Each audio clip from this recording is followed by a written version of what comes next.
তীব্র স্রোতে ভেসে যাচ্ছে সবকিছু। ধসে পড়েছে নদী তীরবর্তী নির্মাণাধীন ভবন, ভেঙে গেছে চলাচলের সেতুটিও। ভূমিধসে রাস্তার পাশে তৈরি হয়েছে মরণ ফাঁদ। দুর্দশার এ চিত্রটি ভারতের হিমাচল প্রদেশে। ভয়াবহ বন্যা ও ভূমিধসে রাজ্যটিতে প্রাণ হারিয়েছেন বেশ কয়েকজন। এখনও নিখোঁজ অনেকে। তাদের উদ্ধারে চলছে অভিযান। হিমাচলের পাশাপাশি প্রতিবেশী রাজ্য উত্তরাখণ্ডেও দেখা দিয়েছে বন্যা ও ভূমিধস। রাস্তাঘাট ধসে পড়ায় ভেঙে পড়েছে যোগাযোগ ব্যবস্থা। আটকা পড়েছেন বহু পর্যটক। ভারী বৃষ্টি ও ভূমিধসে বেশ কয়েকজনের প্রাণহানির খবর পাওয়া গেছে। ক্ষতিগ্রস্ত বহু ঘরবাড়ি। নদীর পানি উপচে প্লাবিত হয়েছে অনেক এলাকা।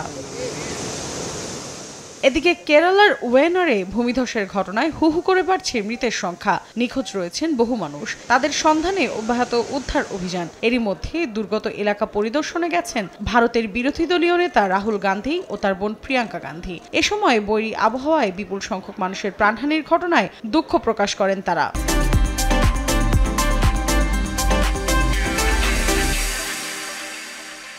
I feel how I felt when my father died.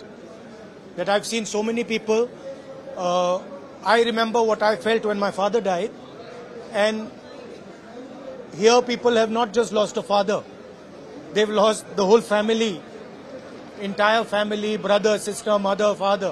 আগামী 5 আগস্ট পর্যন্ত ভারী বৃষ্টিপাত অব্যাহত থাকতে পারে বলে পূর্বাভাস দিয়েছে ভারতের আবহাওয়া বিভাগ। দুর্ঘটনা এড়াতে 7 জেলায় বন্ধ ঘোষণা করা হয়েছে সব শিক্ষা প্রতিষ্ঠান। ওয়েনারে আগামী শনিবার পর্যন্ত জারি করা হয়েছে কমলা সতর্কতা।